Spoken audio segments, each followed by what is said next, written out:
नमस्कार, news state में आपका स्वागत है। मैं हूं आपके साथ लोकेंद्र त्यागी। आपके मुद्दे में आज बात करेंगे मध्य प्रदेश की, जहां सीधी में हुई अमानवीय घटना के बाद सीएम शिवराज ने बड़ा संदेश दिया।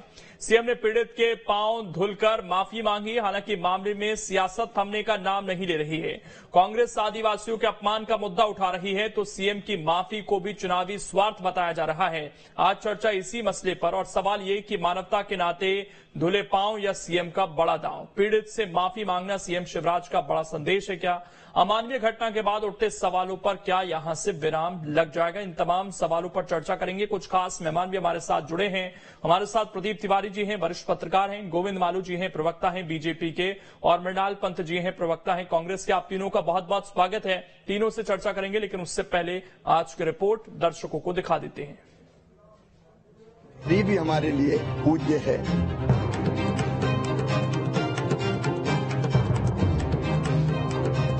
सीधी की अमानवीय घटना के बाद सीएम शिवराज ने बड़ा संदेश दिया है। सीएम ने पीड़ित के पैर धुलकर माफी मांगी है। इन तस्वीरों ने उन सवालों पर विराम लगा दिया है जो घटना के बाद से लगातार उठ रहे थे। सीएम शिवराज ने साफ कर दिया है कि प्रदेश में जनता ही भगवान है।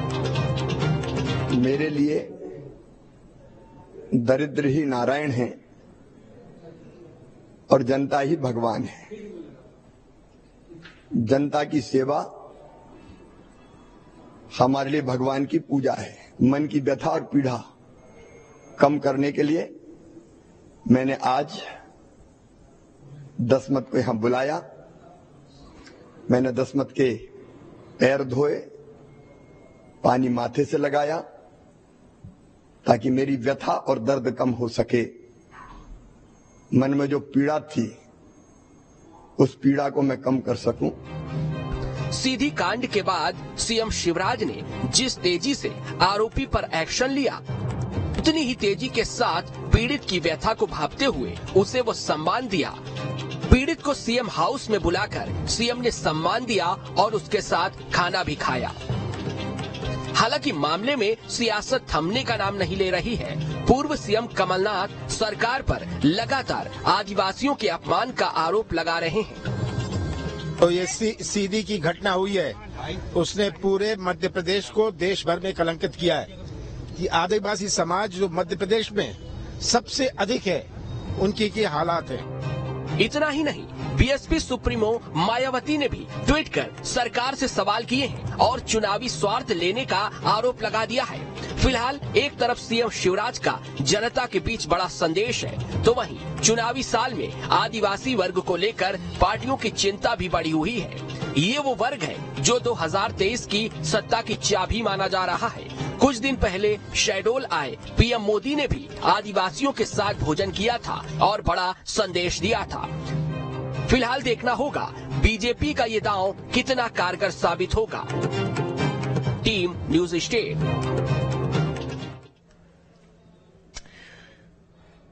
और चर्चा की शुरुआत करते हैं। प्रदीप तिवारी जी, सवाल उठ रहे हैं, लेकिन जो मुख्यमंत्री ने किया, क्या इससे ज्यादा इस मामले में कुछ हो सकता है क्या? मुझे नहीं लगता है कि इससे ज्यादा कुछ और करने की, चूंकि जिस व्यक्ति ने, जो अपराधी है और अपराध किया था, उसको सजा दी गई और उसके खिलाफ कई सारा धाराएं लगा दी गई। तो मुझे लगता है कि इन परिस्थितियों में इससे ज्यादा सजा नहीं हो सकती। ये बहुत घृणित कार्य था, लेकिन मुख्यमंत्री जी ने जिस पीड़ित पक्ष है उसको भी बुलाकर माफी मांगी है, उस पूरे परिवार के साथ कृतज्ञता व्यक्त की है और उन्होंने दुख व्यक्त किया है कि इस तरह की घटनाएं मध्य प्रदेश में नहीं होनी चाहिए। ये अमानवीय है और इस तरह की घटनाओं से हमको बचना चाहिए। तो मुझे लगता है कि जो अपराध किया था उस व्यक्ति के खिलाफ काफी कार्रवाई हो चुकी है, उससे बड़ी, इससे ज्यादा कार्रवाई कुछ और नहीं हो सकती। लेकिन समाज में जो ये विकृति फैल रही है, तो मुझे लगता है इसको दूर करने के लिए सरकार को कुछ ठोस कदम उठाना पड़ेगा। सरकार को कुछ ऐसे व्यवस्थाएं देनी पड़ेगी इस विभागों के माध्यम से, जिससे लोगों को अपराध मुक्त करने के लिए योजनाबद्ध तरीके से ग्रामीण क्षेत्रों में शिक्षित करना पड़ेगा लोगों को। इस तरह के जघन्य अपराध करना, इस तरह किसी के ऊपर मानवपूर्ण व्यवहार करना, अमानवीय व्यवहार करना, इससे जो है कहीं न कहीं पूरे समाज को और पूरे समाज को कहीं ना कहीं ये महसूस करना पड़ता है कि हम किस ओर जा रहे हैं। इसको दृष्टिगत रखते हुए मध्य प्रदेश सरकार को ठोस कदम उठाने पड़ेंगे। जी मृणाल जी, सवाल उठ रहे हैं कि ये दिखावा है, तो अब इससे ज्यादा एक सरकार ऐसे मामलों में आपकी नजर में और क्या कार्रवाई कर सकती है? ये दिखावा इसलिए है कि एक तरफ मुख्यमंत्री जी ने पीड़ित दशरथ को अपने घर बुलाया। आमतौर पे हम तो ये देखते आए हैं कि पीड़ित के पास मुख्यमंत्री जाते हैं, सरकार जाती है और उसके दुख दर्द को पूछने का काम करती है, उसकी पीड़ा को कम करने का काम करती है। ये उल्टी गंगा माननीय शिवराज सिंह जी ने ही बहाई है कि पीड़ित के घर जाने की जगह, उसको सांत्वना देने की जगह पीड़ित को मुख्यमंत्री निवास बुला रहे हैं। अब ऐसा क्यों किया जा रहा है? ऐसा इसलिए किया जा रहा है कि एक तरफ मुख्यमंत्री की पीड़ित का मुख्यमंत्री निवास में स्वागत कर रहे हैं, दूसरी तरफ उन्हीं की पुलिस उस अपराधी का स्वागत पुलिस थाने में कर रही है, गिरफ्तारी करने घर नहीं जा रही, बल्कि ससम्मान आमंत्रित किया जा रहा है पुलिस थाने में।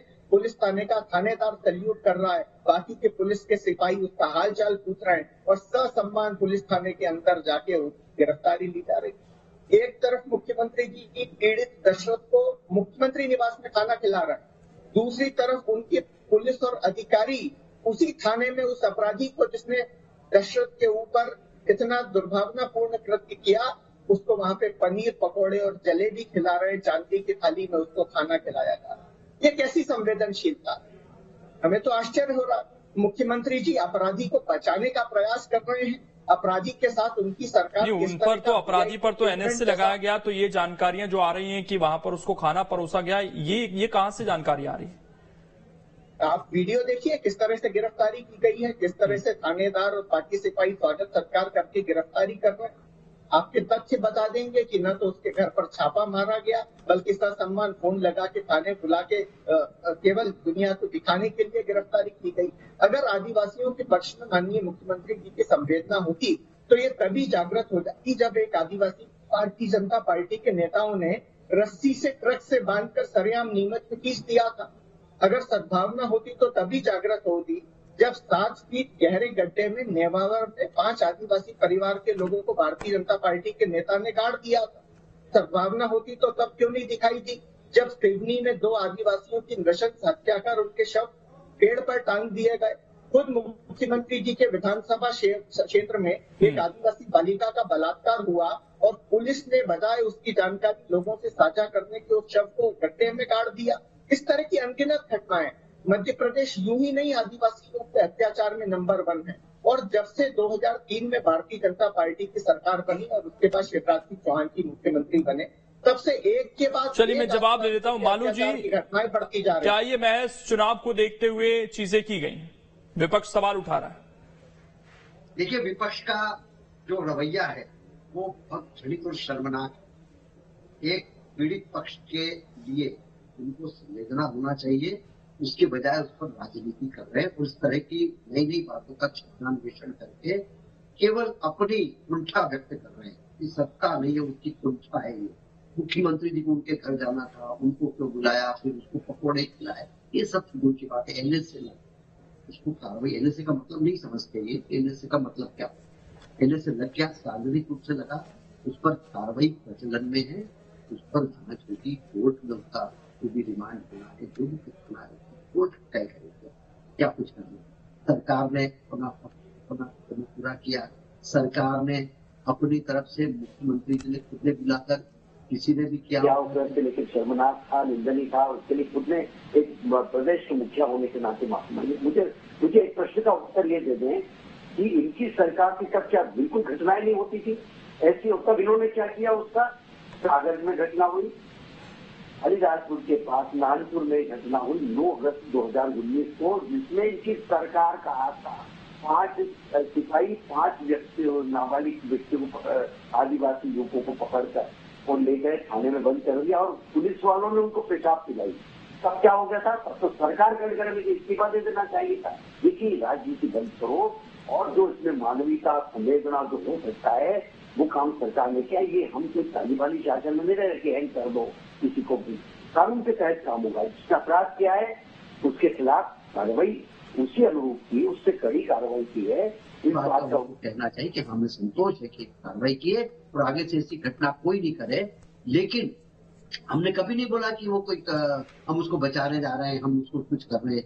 हमने उस पर जितना भी कड़ी से कड़े उसके मकान को ढा दिया, बुलडोजर लगा दिया, और क्या कर सकते। लेकिन इनको बार बार हर चीज में कुछ न कुछ देखना, कुछ न कुछ उसमें आलोचना करना, ये इनकी आदत हो गई है। इनकी सरकार के समय कई सारी घटनाएं हुई, कई सारे इंसिडेंट्स हैं, उस पर इनका क्या कहना है। इनकी सरकार जब रही, विजय सिंह के शासन में भी यही हुआ कि इनके आदिवासी नेता जो आज बड़े भारी नेता जो कह रहे हैं हथियार उठा लो, ये हथियार उठाने की बात करते हैं कांतिलाल भूरिया, इसको क्या हम जायज कराएंगे? क्या आप इंडोर्स करेंगे? इनसे पूछिए, यदि इंडोर्स करना चाहते हैं तो देश में विद्रोह करने के लिए ये कुछ समुदाय को उकसाने की और हिंसा फैलाने की जो राष्ट्रद्रोह है, राष्ट्रद्रोह की श्रेणी में आता है, किसी को हिंसा के लिए ठीक। प्रदीप तिवारी जी, क्या केवल वो व्यक्ति आदिवासी था इसलिए आज मध्य प्रदेश में इतनी हाय तौबा हो रही है, और गलती से अगर ये व्यक्ति आदिवासी नहीं होता या जिसने कृत्य किया वो कोई और होता तो भी क्या इतना ही हाईलाइट होता ये पूरा मामला आपकी नजर में?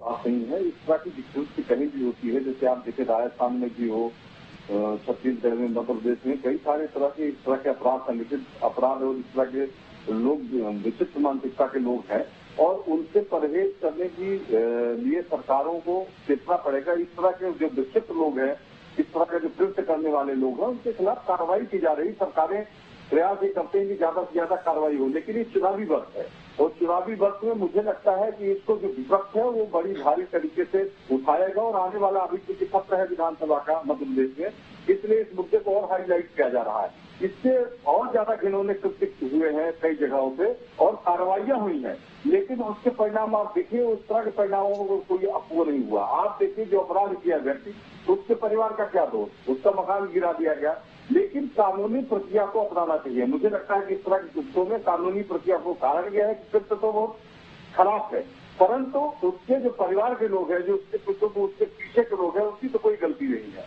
तो कहीं ना कहीं सरकार को ये देखना चाहिए कि जो व्यक्ति है उसको कठोर कार्रवाई करिए, तो उसके खिलाफ बिल्कुल मत खड़े होइए, उसमें संवेदना बिल्कुल मत बरतिए, उसके खिलाफ कार्रवाई करिए, रास्ता लगाइए, उसके खिलाफ जो भी अपराध वर्जित होते उसको जेल भेजिए, लेकिन उसके जो परिवार के हैं, उनके परिवार, उसका योगदान उस मकान बनाने में नहीं होगा, तो उसके मकान की क्षतिपूर्ति उसके परिवार के लोग, जो उससे कोई मतलब नहीं है जिसका लेना देना, तो इन लोगों को भी देखिए कानूनी, बिल्कुल उन पर भी कार्रवाई हुई है।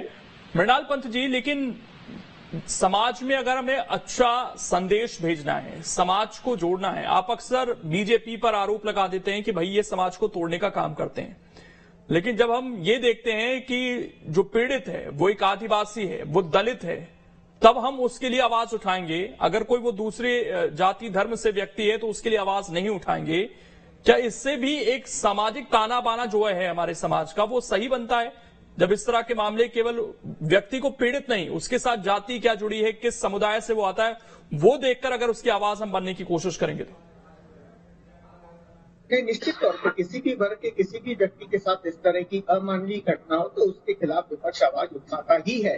लेकिन आदिवासियों और दलितों के प्रसंग में ये बात अलग इसलिए हो जाती है कि इस घटना ने मध्य प्रदेश में भारतीय जनता पार्टी का आदिवासियों के प्रति, गरीबों के प्रति जो वास्तविक चेहरा है वो उजागर कर दिया है। आप ऐसा मत समझिए कि ये एकमात्र घटना हुई। किसी जीवित इंसान के ऊपर सरेआम खड़ा होकर पेशाब कर देना क्या छोटी बात है? शर्मिंदगी से इस सरकार को गढ़ नहीं जाना चाहिए, और जहाँ पे शर्मिंदगी से इस सरकार को गढ़ जाना चाहिए वहां पे उसकी जगह ये सरकार उसको फोटो ऑपरेशन बना के अपनी वाहवाही करवाने का प्रयास कर रही है। ये कैसी सरकार है? अगर मुख्यमंत्री जी में संवेदनशीलता होती तो बजाय पांव धोने के वो डीजीपी की पुलिस अधिकारियों की बैठक बुलाते, कहते कि अगर किसी भी जिले में ऐसा हुआ तो कलेक्टर कौन दोषी होगा वो तय करते, वो बताते कि मध्य प्रदेश में आदिवासियों के अत्याचार की घटनाएं बढ़ रही हैं, उसके लिए जवाबदेही निश्चित करते, एसओपी बनाते, प्रोसीजर बनाते, निर्देश देते कि इस तरह की घटनाएं भविष्य में नहीं हो पाई। लेकिन ये सब करने की चूंकि उनकी प्रशासनिक क्षमता नहीं है, आदिवासियों और दलितों और गरीबों के प्रति। ठीक, मैं आखिरी रिएक्शन इस पर लोया जी का ले लेता हूँ। लोया जी, एक तो यहाँ से इस तरह की चीज रिपीट ना हो, और दूसरा जो इसमें खबर आई कि विधायक के भी करीबी रहे हैं, तो अगर विधायक अपने करीबी ऐसे बनाकर रखेंगे तो क्या विधायकों की भी जिम्मेदारी तय नहीं होगी इस पूरे मामले में? तो एक मुझे छोटा सा गोविंद कमेंट मालू जी करने का अवसर दीजिए लोया जी के जवाब से पहले। देखिए, आप अनुमति दें तो ये विधायक जी ने, जी गोविंद मालू जी, देखिए विधायक जी ने कह दिया कि मेरा कुछ भी नहीं, मैंने किसी व्यक्ति को नहीं रखा, भारतीय जनता पार्टी का उससे कोई जिम्मेदारी नहीं था। देखिए कई लोग आते हैं, फोटो खिंचवाते हैं, चले जाते हैं, लेकिन वो 1 रुपए का मेंबर हमारा नहीं था, पहली बात। दूसरी बात ये है कि ये मैं इनसे पूछता हूँ कांग्रेस के मेरे साथी से कि जब गले में पत्ता बांधकर घुमाने की घटना होती है और किसी जाति विशेष से होती, किसी धर्म विशेष का भी मुंह में दही छूट जमता है, तब क्यों नहीं बोलते? ये जब जिहाद की इतनी घटनाएं होती है, कई बेचारी नाबालिग लड़कियों के साथ उन्होंने अत्याचार किए, कुछ लोग जानबूझकर एक तरह का षड्यंत्र कर रहे हैं हमारे देश में ये धर्मांतरण का, उसके खिलाफ क्यों नहीं बोलते? क्या वो अपराध नहीं है? क्या उसको बहुत सामान्य ढंग से लेते हैं? ये किसी को भी जाल में फंसाना, झूठ बोलना और उसके बाद में उसके साथ उसके दुर्व्यवहार, उसको बलात्कार करना, फिर उसके साथ अन्याय करना, उसको मारना, पीटना, हिंसा फैलाना, क्या होता है? बिल्कुल ये सवाल है। और ये मृणाल जी इसलिए भी है सवाल क्योंकि अभी भोपाल में ही एक बहुत अमानवीय कृत्य किया गया था, जहां पर एक व्यक्ति को जानवर बनाने की कोशिश की गई थी, तो उस पर इस तरीके से आवाज बुलंद नहीं की गई। उल्टा उस पर जब कार्रवाई हुई तो कांग्रेस के प्रवक्ता इस डिबेट में कह रहे थे कि धर्म देखकर बीजेपी सरकार कार्रवाई करती है। बिल्कुल नहीं, हमने तो उस घटना पे भारतीय जनता पार्टी को ये कहा था कि ये कैसी सरकार है जिस सरकार के संरक्षण में अपराधी इस मध्य प्रदेश के रहवासियों को सड़क पर कुत्ता बना रहे हैं। ये एक के बाद एक ये जो घटना है, आपको मैं धन्यवाद देता हूँ कि आपने वो घटना की याद दिलाई और जनता को बताया कि केवल आदिवासी वर्ग नहीं है जिसके साथ अत्याचार हो रहा है। कानून का शासन मध्य प्रदेश में समाप्त हो गया है और मध्य प्रदेश के हर वर्ग के साथ लगभग यही स्थिति है। सवाल तो ये होता है कि मुख्यमंत्री जी ने संदेश क्या दिया? मुख्यमंत्री जी ने संदेश दिया है कि भारतीय जनता पार्टी के नेताओं और कार्यकर्ताओं को खुली छूट है, वो किसी भी आदमी के ऊपर पेशाब कर दें और उसके बदले में मुख्यमंत्री जी पांव पसार देंगे। और चलिए इस समय इतना ही है। बहुत बहुत शुक्रिया आप सभी का जुड़ने के लिए और इस चर्चा का हिस्सा बनने के लिए। लेकिन समाज का ताना बाना बना रहना चाहिए। इस एक घटना से शर्मिंदगी जरूर है पूरे समाज को, लेकिन इससे हमारे मनों में घृणा पैदा नहीं होनी चाहिए। आपसी भाईचारा बना रहना चाहिए। फिलहाल छोटा सा ब्रेक, खबरें लगातार जारी हैं।